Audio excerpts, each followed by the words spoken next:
Hello and welcome to my first ever YouTube tutorial. We're painting the scene as you've just seen. These are what you will need, though you could use a different blue to cobalt blue for the dark blue, such as Prussian or ultramarine.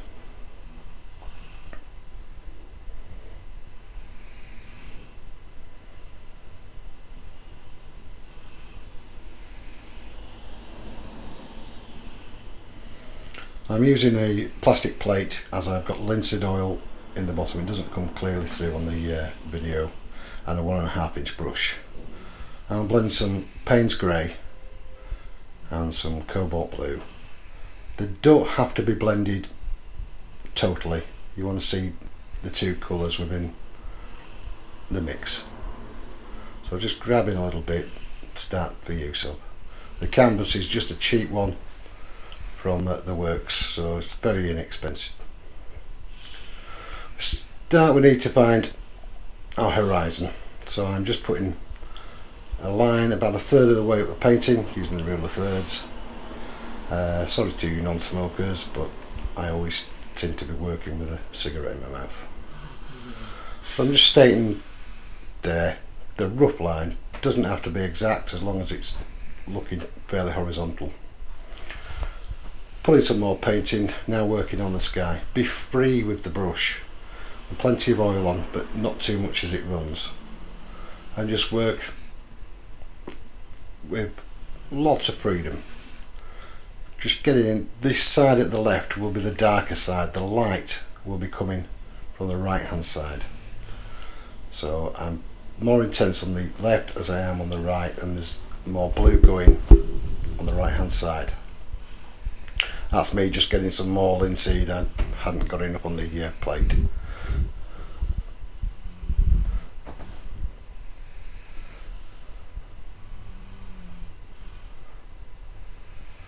So we carry on blending, still with the Payne's Grey and the cobalt, and so more intense again on the left hand side, and working our way down the horizon. You don't have to be exact in this at all. Be as free as you like. A little bit more dark at the top, leaving a few white patches. These are where the clouds will be whiter than in the other areas. So as you can see, dark working over towards the lighter, more blue on the right hand side, and a few white patches. Just building up the colour in layers. Where you want it darker, add more Payne's Grey. Lighter, you just use the blues with a little grey. Occasionally pulling in a little bit of the royal blue at this right hand side, just to keep it light and keep it flowing.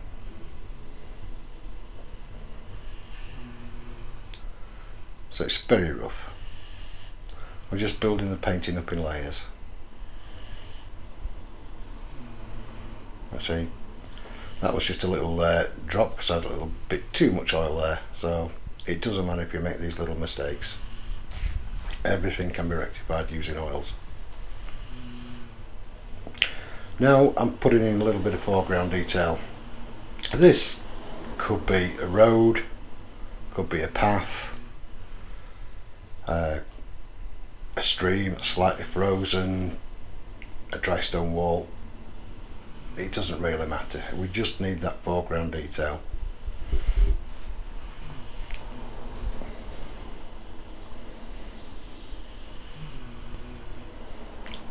And let's have a field separation there, why not?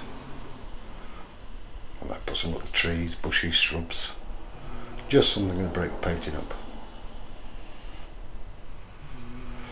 And a little bit dark, these will be bushes that will be poking through in the foreground from the snow. Just dab away. A lot of this at a later date will disappear slightly. So when you're happy with your rough sky, I see here I'm adding more dark. I think it needs to be darker. It is entirely up to you, as long as you can tell where the light's coming from.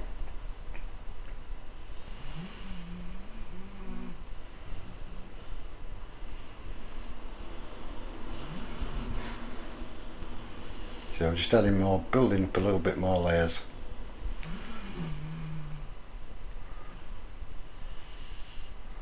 So we're happy. There will be mountains either side of this because it is a valley that we are painting. And just put a little bit more paint on defining that curve. Though it looks a bit odd at this moment, we will change it. And that's pretty much your first layers of paint on the canvas. Always a little bit of titillation required. One is never really happy, but you've got to know when to stop. Here now I am taking just some scrunched up kitchen roll and dabbing the sky, as I feel there's too much paint that's gone on there while I've been building up the layer. So I want to get rid of a bit of some, otherwise it'll become very muddy. I'll just take it off, keep a roll of paper over, and that's that. The effect of this doesn't look very good at this time, but as you'll see later on, it won't be noticed. We're just simply reducing the amount of paint on the canvas. Now it doesn't look very well on there, but I have got white, but it's on top of some blue that's dried. I do need to clean my palette. And this is using a palette knife. It's about 1.5 inch, 2 inch knife. Doesn't really matter. We're just sticking the paint on where the cloud's going to be, mainly over those blank pieces of canvas, and then working into the actual sky. I'm sorry for the bad camera work with my elbow getting in the way, but as I've said before, this is my first time, so I can only apologise. So applying plenty of paint. There is no medium with the white, so it's going on fairly thick. So these are not happy clouds, as we know the afro-haired chap does. This is a dramatic sky. And remember, when you're painting, take your clouds off the edge of the canvas. Clouds are not contained within a frame. So there's more clouds going again at the right and less at the left, because hopefully that's a brighter sky coming in.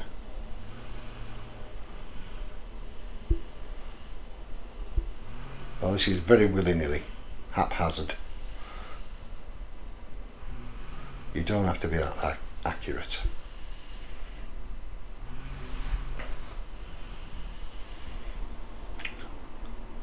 I'm just cleaning the knife.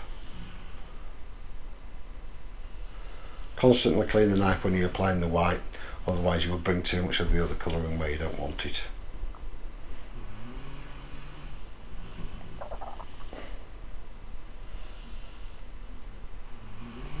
Now I'm taking a 3-inch brush. These brushes are just available from hardware stores and the cheapest chips, so you don't need anything flash.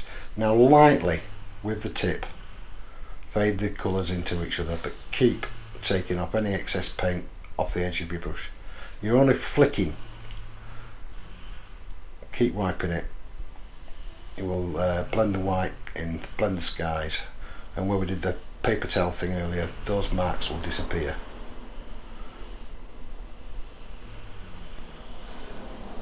So just using the same piece of paper, just wiping the tips. You're not cleaning your brushes, you're just getting the thick of the paint off. Now you see it's very light, a very light touch.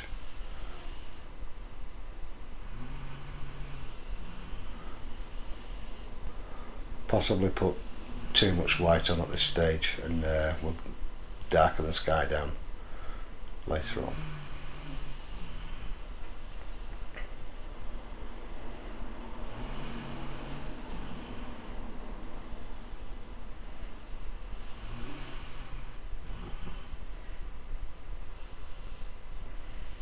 So as I say, everything can be fixed when painting with the oils because the paint remains wet, unlike acrylics where this would dry very quickly. to try and form little cloud shapes, but again we're not after the big fluffies, though some have happened at this stage, but don't worry too much.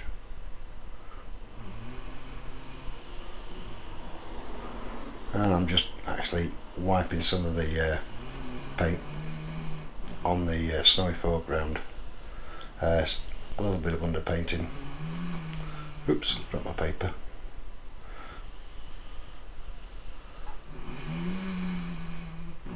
I'm sorry for this snoring dog in this audio, but I am recording it separately to doing the filming. So again, after realising I have too much cloud formation, I'm darkening the painting matte down again with the thin down Payne's Grey cobalt blue.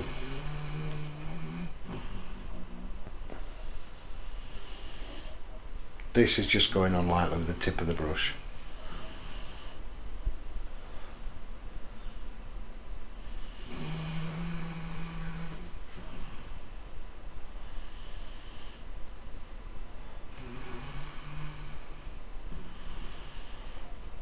Just pulling more blue in or more grey in depending on the area of the painting that I'm working on. Break up these clouds a little bit.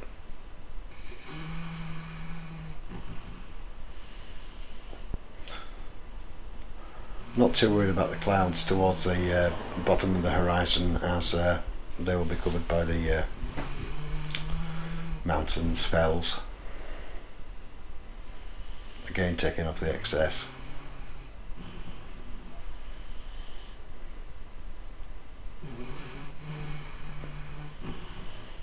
You will go through a lot of kitchen roll during this.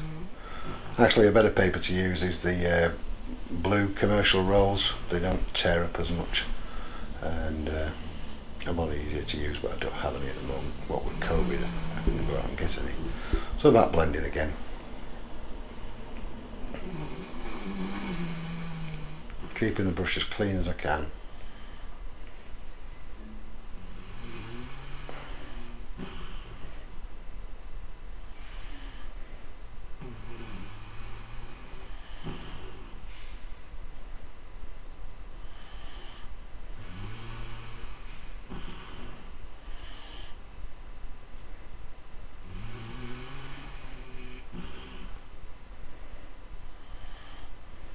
Not totally happy with the sky at this stage, but again we'll darken it down a bit more later.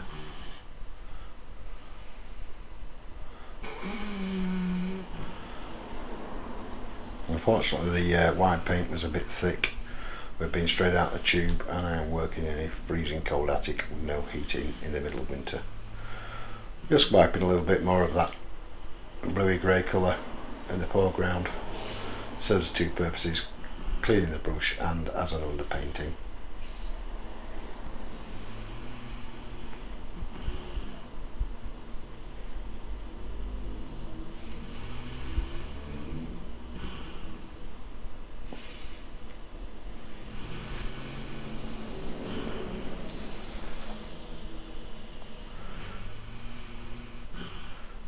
Now back to the knife with a little bit more white in this central piece.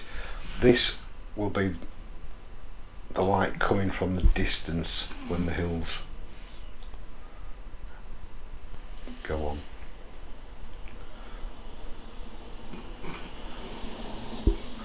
As I'm showing there with the palette knife.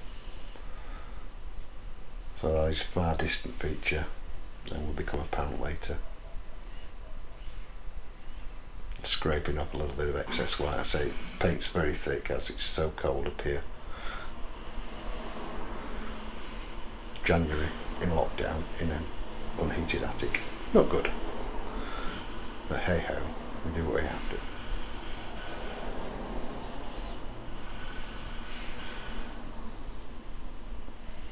Blending those white back in after I've scraped those little bits off. We'll work on the sky a little bit more later on. Yeah, I'm showing the dark, the light. And that's all good at this point. Right, Here we go again. Time for the hills. Oop, I'm smoking again. There's a surprise.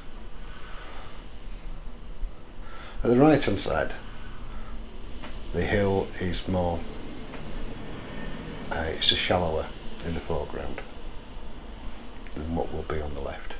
So using the Payne's Grey and the tip of the brush, the basic outline of the shape that we're after.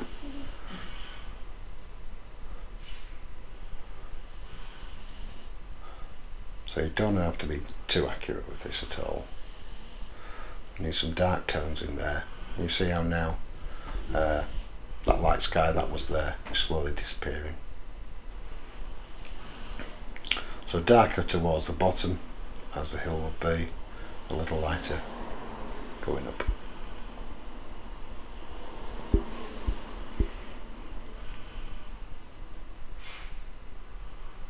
Just blend again.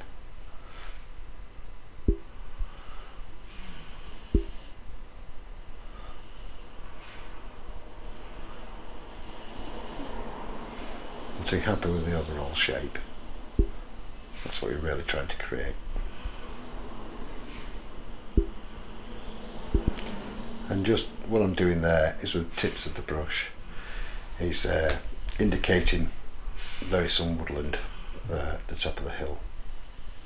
We're not painting happy little trees, it's just an indication that there is something growing up there. As the hill would be that far away, nothing would be in focus.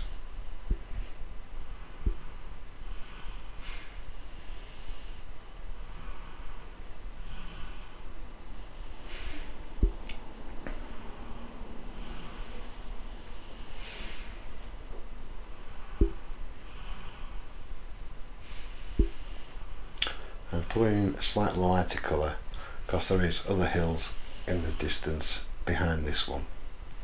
So we're just putting a tip, a little mountain. This is using more blue than the grey, as things further away appear lighter and fuzzier. So that's just a little top of a mountain that's in the background.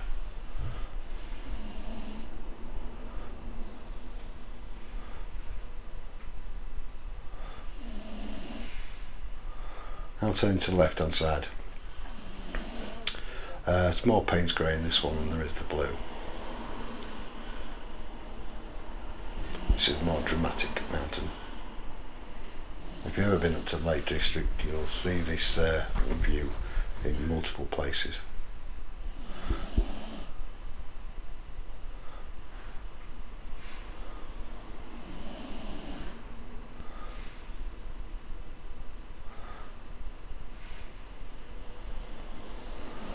So at the moment we're just creating the overall shape of the mountain.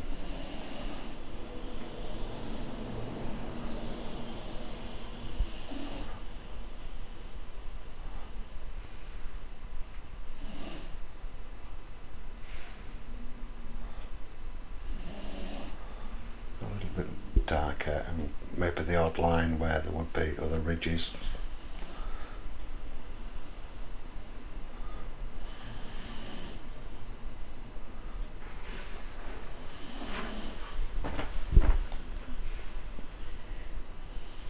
Bring it out a little bit.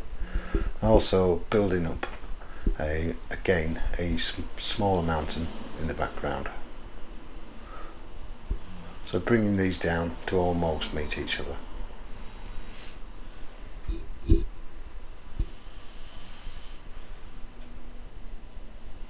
You can see how quickly this painting comes along. Misting over the top now with the dry brush again, and down the sides to fuzz the edges as the mist is covering the top of the mountain, and to blur the mountain in the background a little.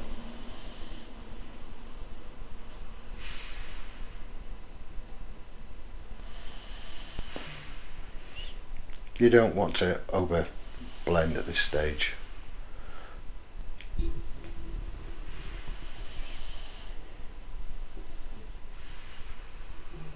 And there again, doing the same on the other side.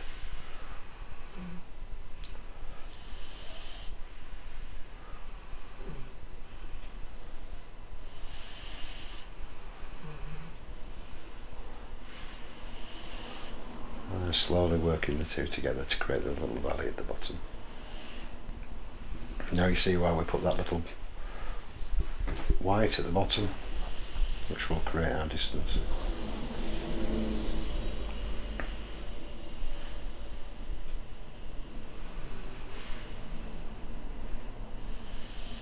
Defining the mountain on the left hand side a little more, probably blended a little bit too much at this stage.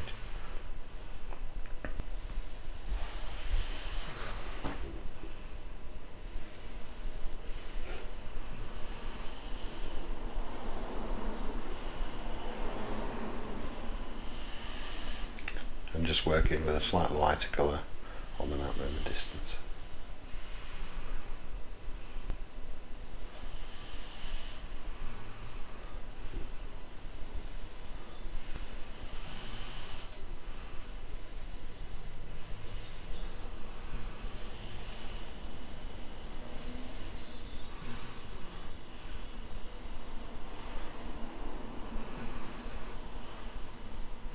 Remember to keep the dry brush as clean as you can.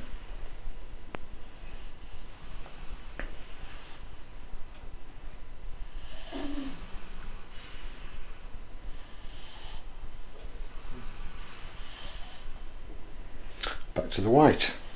Snow in a tube. Brilliant stuff.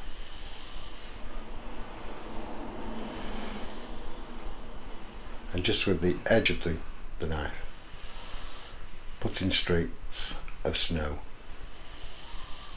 Again, where snow would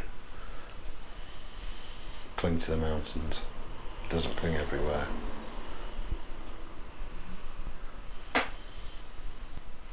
So working on the foreground mountain at this stage.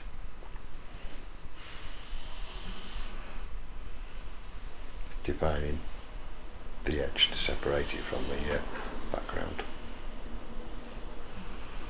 And then a little bit of snow cap on top of the background mountain. Don't have to go overboard there, it's just a hint.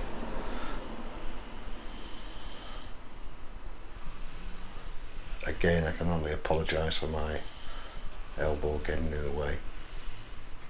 Keep cleaning your palette knife, because you will pick up a lot of paint that's already down.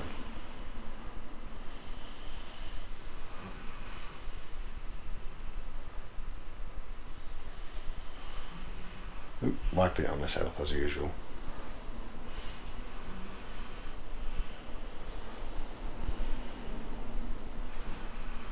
I will try to film a lot better next time. I think I need a camera expert to help me out. Doing similar on the other side. Now defining the peak of the foreground mountain.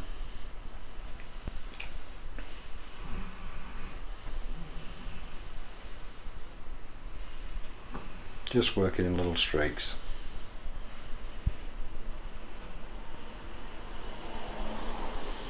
And again, just a hint on the distant mountain. They would be very out of focus if you were looking at these in real life.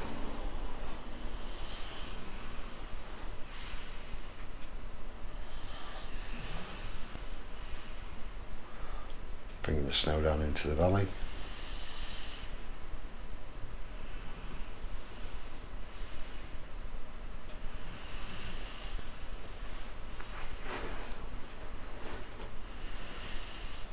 Adding some snow under the dark area that we put in earlier.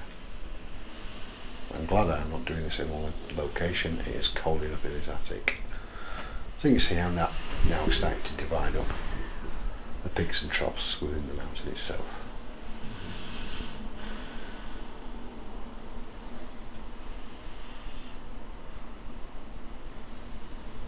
And that's my fat elbow in the way yet again.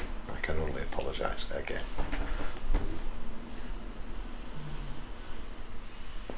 It's knowing when to stop.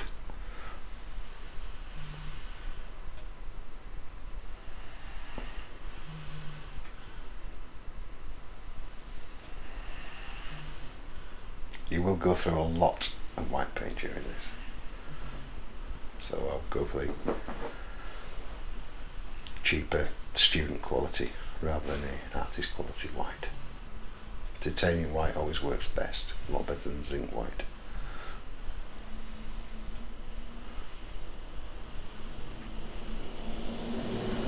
And add a little bit more detail with the snow at the foot of the mountains.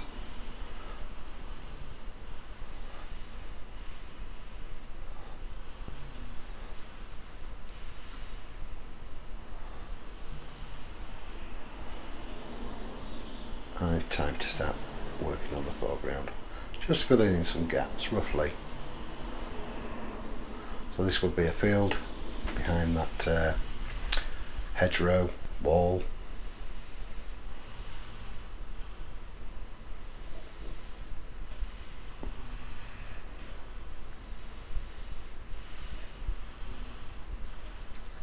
So just working our way.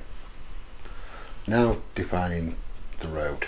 A little bit of snow edges, and we just keep working along the bottom edge of this, blending it slightly into the grey blue area,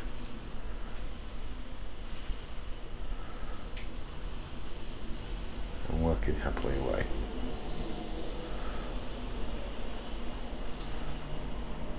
And on the top side, so we're narrowing that down, it was too thick, was the curve in the road pathway. And I think we shall leave it there for this video.